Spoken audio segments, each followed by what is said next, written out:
Of discussion है वो है हमारे पास न्यूक्लियस। न्यूक्लियस के बारे में इंशाल्लाह हम डिटेल के साथ पढ़ने जा रहे हैं, लेकिन आप लोगों से ये रिक्वेस्ट है कि आप लोगों ने ये वीडियो लास्ट तक देखना होगा। अगर आप लोगों को ये वीडियो पसंद आए तो बराए मेहरबानी करके हमारे चैनल को सब्सक्राइब करें और बेल आइकन को ज़रूर दबाएं ताकि हमारी नई नई इंफॉर्मेशन आप लोगों तक मिल जाए। ये जो वीडियो है ये हमारे पास पेपर के पॉइंट ऑफ व्यू से बहुत ज़्यादा इंपॉर्टेंट है। ईटा का इंडिकेट के इंस्टीट्यूट या अदर कम्पिटेटिव जो एग्ज़ाम हैं इसके बारे में हम डिटेल के साथ इसके इंस्टीट्यूट भी डिस्कस करने जा रहे हैं। तो टाइम को ज़ाया नहीं करते आते हैं न्यूक्लियस के बारे में। न्यूक्लियस हमारा टॉपिक ऑफ डिस्कशन है। फर्स्ट ऑफ ऑल न्यूक्लियस को न्यूक्लियस क्यों कहा जाता है, न्यूक्लियस को किसी और नाम से क्यों नहीं पुकारा जा सकते। तो याद रखें, सबसे पहले हम मीनिंग की तरफ आते हैं। तो ये बात याद रखें, nucleus is a Latin word. Nucleus जो लफ्ज़ है ये लातीनी ज़बान का लफ्ज़ है विच मीन नट। इसका मतलब क्या है, नट। इसका मतलब नट है। हम पश्तो में जिसको जड़े कहते हैं, जड़े वो मेवो को दन्ना पसंटर की जड़े भी देना नुदीद वजी पदी सेल की हम न्यूक्लियस मेनली पसंटर की प्लांट सेल की द सेंटर ना लेफ्ट साइड ते वली चलते वीक्यूब्स मौजूद भी वो मेनली दाम सरा पसंटर की नुदीद वजी दते न्यूक्लियस पे रहे। न्यूक्लियस पर लैटिन ज़बान की न्यूक्लियस लफ्ज़ है और इंग्लिश के अभी तक नट वर्ड वो कोफ्तू के अभी के तमुंगा जड़े वर्ड उनको ही करना कि फ्रूट फॉर एग्जांपल मुंगा यो फ्रूट रवश लेवल अरे की कम जड़ी भी करना अदन ना पसंदर की भी नो सेल के हम पसंदर की मुसरा यो जड़े मौजूद है चाहे तम सवाई न्यूक्लियस होता है ददीद वजह दे न्यूक्लियस में रहे ददीद वजह देता ददी मतलब नट दे मुसरा। डिस्कवरी द न्यूक्लियस डिस्कवरी क्या करी याद साथे Robert Brown in 1838 in the cell of orchid। Orchid हमारे पास ये एक प्लांट है, फ्लावरिंग प्लांट है। रॉबर्ट ब्राउन ने इस प्लांट के अंदर न्यूक्लियस को डिस्कवर किया। कब? 1838 में। ये डेट आप याद रखें, साइंटिस्ट का नाम भी याद रखें। ये हमारे पास ईटा के पॉइंट ऑफ व्यू से बहुत इंपॉर्टेंट है। Robert brown. एक है रॉबर्ट हुक, इसने सिल्वान को डिस्कवर किया था 1665 आई थिंक। तो ये हमारे पास रॉबर्ट ब्राउन है। रॉबर्ट ब्राउन ने न्यूक्लियस को डिस्कवर किया है कब? 1838 में। अच्छा, न्यूक्लियस के बारे में फिर मुख्तलिफ साइंटिस्टों का मुख्तलिफ किस्म की नज़रियात हैं, इसके बारे में भी हम पढ़ते हैं। ये बात याद रखें, each nuclei is derived from pre existing nuclei. ये बात ये करता है कि जो हमारे पास न्यूक्लियस मौजूद होते हैं ये कहाँ से आए होते हैं, ये पहले से मौजूदा जो न्यूक्लियस है इसकी डिवीजन की वजह से ये आए हैं। तो ये बात याद रखें, ईच न्यूक्लियाई जो हमारे पास न्यूक्लियाई है इस डेराइव्ड ये आए हैं फ्रॉम प्री एग्जिस्टिंग न्यूक्लियाई, पहले से जो मौजूदा न्यूक्लियाई है इससे आए हैं। ये स्टेटमेंट किसने दिया था? This statement was given bye Strasbourg. ये हमारे पास लेक्चरशिप के टेस्ट में आया था कि each nuclei is derived from pre existing nuclei. This statement was given bye Strasbourg. ये स्ट्रासबर्गर का इंस्टीट्यूट आया था, ये स्ट्रासबर्गर ने कहा था, ये एक साइंटिस्ट का नाम है।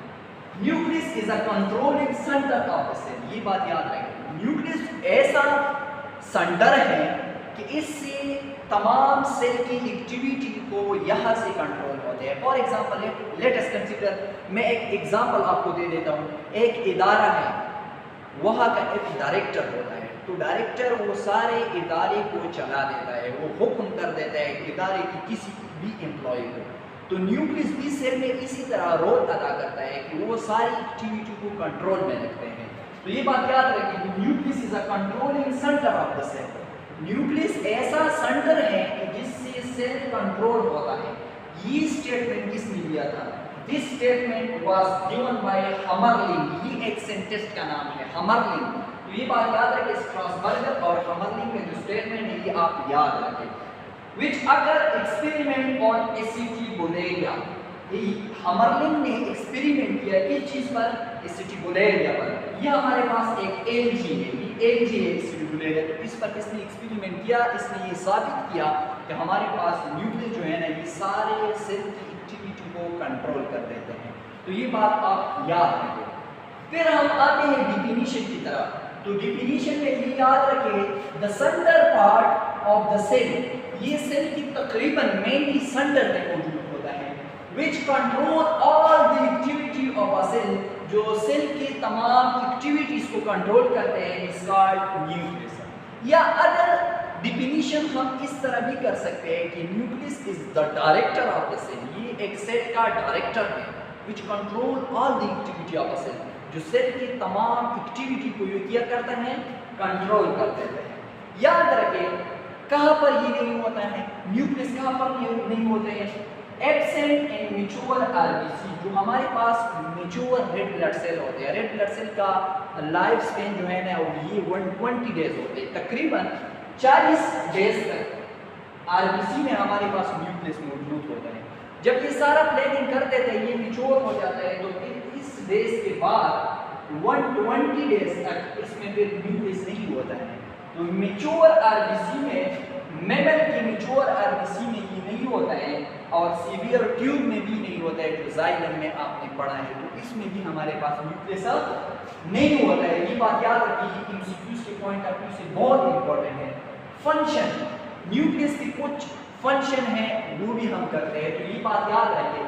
First of all storage house of genetic material, इसके अंदर हमारे पास ये ऐसा स्टोरेज हाउस है कि इसमें जेनेटिक मटेरियल स्टोर होता है, डीएनए यहाँ पर मौजूद होता है, आरएनए मौजूद होता है, तो डीएनए को हम जेनेटिक मटेरियल कहते हैं। तो सबसे पहले ये काम करता है। इसके बाद कैरियोकाइनेसिस इज फॉलो बाय असाइटोकाइनेसिस, ये मैंने एक सेंटेंस लिखा है कि जब भी सेल डिवाइड होता है, डिवीजन के लिए ये प्लानिंग करता है, तो सबसे पहले न्यूक्लियस डिवाइड होगा और फिर साइटोप्लाज्म डिवाइड होगा। तो न्यूक्लियस की डिवीजन को हम कैरियो कहते हैं, काइनेसिस डिवीजन को कहते हैं। तो सबसे पहले न्यूक्लियस डिवाइड होगा और इसके बाद फॉलो बाय साइटोकाइनेसिस, फिर साइटोप्लाज्म डिवाइड होगा। तो ये बात भी आप याद रखें, कभी भी ऐसा नहीं होता है कि जब सेल डिवाइड होता है पहले साइटोप्लाज्म डिवाइड हो जाए और बाद में न्यूक्लियस डिवाइड हो जाए, नहीं, पहले न्यूक्लियस को डिवाइड करना होगा और इसके बाद साइटोप्लाज्म डिवाइड होता है। तो ये बात याद रखें। Helpful in the transmission of genetic information, याद रखें मैंने आपको पहले ही पढ़ा है कि न्यूक्लियस में हमारे पास जेनेटिक मटेरियल मौजूद होता है, डीएनए मौजूद होता है। तो इस डीएनए पर न्यूक्लियस क्या काम करता है, याद रखिए ये डीएनए ट्रांसमिट होता है किसी नेक्स्ट जनरेशन में। क्यों ट्रांसफर होता है, क्योंकि वो जेनेटिक इंफॉर्मेशन को ट्रांसफर करे किसी नेक्स्ट जनरेशन में। हम ये कहते हैं ना कि आप तो बिल्कुल बाप की तरह हो, तो क्यों आप बाप का जो डीएनए है इसकी कुछ जीन्स हैं, फंक्शनल जीन, वो आप में भी आए हैं, तो वो जब एक्सप्रेस होते हैं तो आप अपने फादर लाइक हैबिट को शो करेंगे। हम कहते हैं ना कि इस आदत में बिल्कुल आप अपने ब्रदर लाइक हो, आप अपने ग्रैंडफादर जैसे हो, आप अपने फादर जैसे हो, तो हम ये कहते हैं, तो आपने ये बात याद रखना होता है। अच्छा, इसके बाद इनसाइड द न्यूक्लियस, जब न्यूक्लियस के अंदर हम आते हैं 70 to 80% RNA for the cell synthesis. याद रखें 70 से लेकर 80% आरएनए हमारे सेल में, सेल का जो 70 to 80% आरएनए है वो न्यूक्लियस में बनता है। वो कहाँ पर बनता है, न्यूक्लियस में बनता है। तो ये भी हमारे पास न्यूक्लियस का एक रोल है। ये बात भी याद रखें, जब हमारे पास यहां पर देखिए, इस पॉइंट को अभी छोड़े, इस पॉइंट को अभी छोड़े। Main function of the nucleus is the synthesis of ribosome. Ribosome कहां पर सिंथेसिस होते हैं, न्यूक्लियस के अंदर। फिर ये बाहर आते हैं न्यूक्लियर पोर्स में, या तो ये फ्रीली डिस्पर्स होता है या एंडोप्लाज्मिक रेटिकुलम पर अटैच होकर रफ एंडोप्लाज्मिक रेटिकुलम को बना देते हैं, और इसका फंक्शन हमारे पास फिर प्रोटीन सिंथेसिस होता है राइबोसोम का। तो जब न्यूक्लियस के अंदर राइबोसोम बनते हैं ना, राइबोसोम बनते हैं, तो ये बात याद रखें, सिंथेसिस ऑफ प्रोटीन ये भी हमारे पास न्यूक्लियस का काम है इनडायरेक्टली। क्यों, क्योंकि न्यूक्लियस राइबोसोम बना देते हैं, न्यूक्लियस में राइबोसोम होता है, राइबोसोम का फैक्ट्री वहां पर हमारे पास मौजूद होते हैं, और इसलिए राइबोसोम से फिर प्रोटीन बन जाते हैं। तो ये बात याद रखें, सिंथेसिस ऑफ प्रोटीन भी हमारे पास ये न्यूक्लियस का काम है, लेकिन मेन फंक्शन न्यूक्लियस का जो है ना, main function synthesis of ribosome है। अगर आपको इंस्टीट्यूट में आया हो ये सारे फंक्शन लिखे हो, लेकिन इसमें मेन फंक्शन मानता हो तो हमारे पास क्या है, सिंथेसिस ऑफ राइबोसोम है, सिंथेसिस ऑफ राइबोसोम। इसके अलावा ये बात भी याद रखें, nuclear membrane allow the exchange of material। ये बात याद रखिए, यहाँ पर अभी मैं ड्रा करूंगा। न्यूक्लियस मेम्ब्रेन ऐसा नहीं है कंटिन्यूअस मेम्ब्रेन, ये बात याद रखें। कई कई जगहों पर इसमें पोर्स मौजूद होते हैं, सुराख मौजूद होते हैं, न्यूक्लियस की मेम्ब्रेन है, और इसी ही मेम्ब्रेन से कुछ मटेरियल साइटोप्लाज्म से न्यूक्लियोप्लाज्म की तरफ जाते हैं और कुछ न्यूक्लियोप्लाज्म से साइटोप्लाज्म की तरफ जाते हैं, according to need, according to requirement. तो इसीलिए हम कहते हैं कि न्यूक्लियर जो मेम्ब्रेन है ये किसी मटेरियल को भी अलाउ करता है exchange between the cytoplasm and nucleoplasm. तो ये बात याद रखें। अगली बोर्ड पर मैंने डायग्राम ड्रा किए हैं और मैं वीडियो इसी बोर्ड को जूम करता हूँ, तो क्लास को अगेन कंटिन्यू करते हैं वीडियो।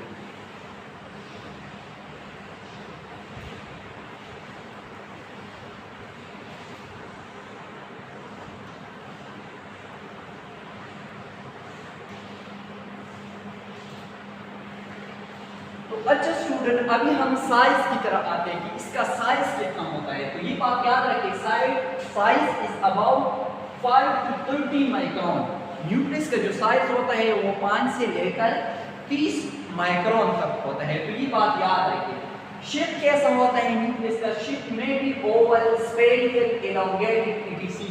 स्फेरिकल भी हो सकता है, एलोंगेटेड भी हो सकता है और ओवल भी हो सकता है स्टूडेंट। अच्छा, there are 3 conditions on the basis of their number of chromosome। ये बात याद रखें, सेल के अंदर न्यूक्लियस होता है और फिर न्यूक्लियस में क्रोमोसोम होता है। तो क्रोमोसोम का न्यूक्लियस में हमारे पास 3 किस्म की कंडीशन होते हैं, याद रखें। मोनोन्यूक्लिएटेड कंडीशन, मोनोन्यूक्लिएटेड वो कंडीशन है जब एक सेल में when there is a one nucleus present per cell, जब एक ही सेल में एक न्यूक्लियस मौजूद होता है, इस कंडीशन को हम मोनोन्यूक्लिएटेड कंडीशन कहते हैं। बाइन्यूक्लिएट कंडीशन हम इस कंडीशन को कहते हैं जब एक सेल में 2 न्यूक्लियस मौजूद हो। तो ऐसे किस्म की कंडीशन को हम बाइन्यूक्लिएट कंडीशन कहते हैं। When 2 nucleus is present per cell, this condition is called binucleate condition. Polynucleate condition, when there is a many nuclei is present per cell, जब एक सेल में 2 से ज्यादा न्यूक्लियाई प्रेजेंट हो, इसको हम पॉलीन्यूक्लिएट कंडीशन कहते हैं। अच्छा, कुछ साइंटिस्ट ये कहते हैं कि how the polynucleate condition is generated. Cell में एक से ज्यादा न्यूक्लियस कैसे आ सकते हैं?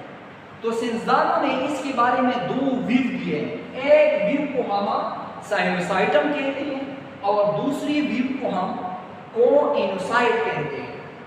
साइनोसाइटम में ये कहते हैं कि फॉर एग्जांपल हमारे पास यहाँ पर ये एक सेल है, इसमें ये न्यूक्लियस है, यहाँ पर ये दूसरा सेल है, ये न्यूक्लियस है, यहाँ पर ये तीसरा सेल है, ये न्यूक्लियस है।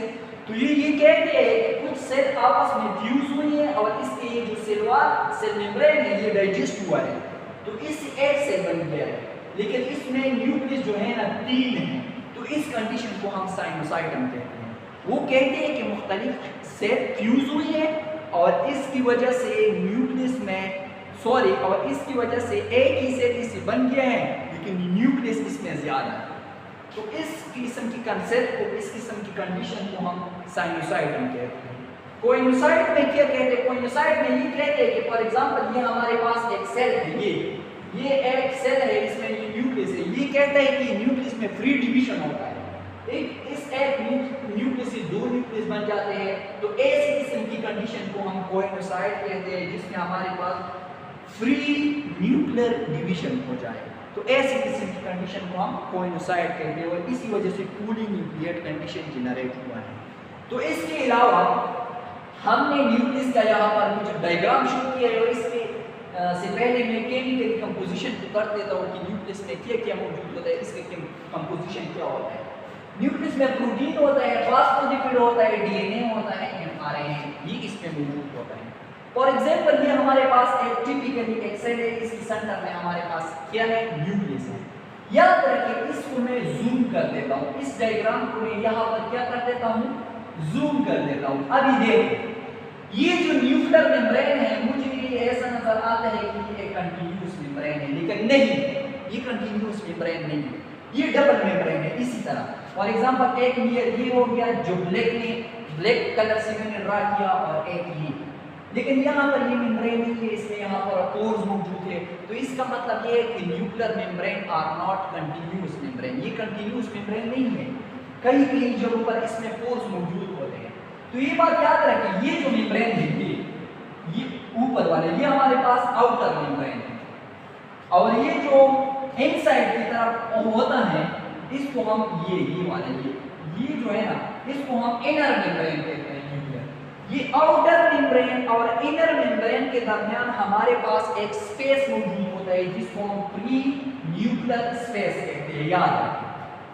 और न्यूक्लियर मेम्ब्रेन हमारे पास कंटिन्यूस नहीं होते हैं, कई कई जगहों पर इसमें स्पेशल टाइप्स ऑफ पोर्स मौजूद होते हैं।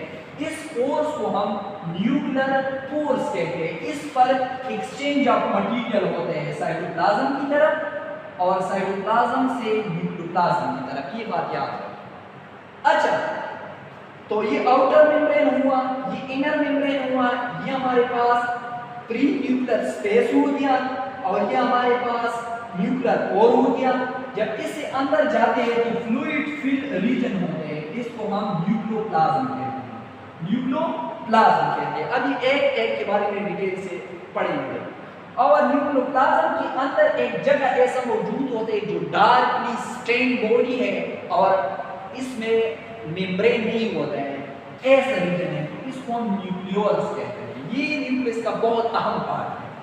और न्यूक्लियस में एक जगह पर हमारे पास क्रोमेटिन थ्रेड भी मौजूद होता है, जिसको हम सेल डिवीजन के दरमियान फिर ये कंडेंस फॉर्म में आ जाता है, फिर इसको हम क्रोमोसोम कहते हैं। तो ये बात याद रखें।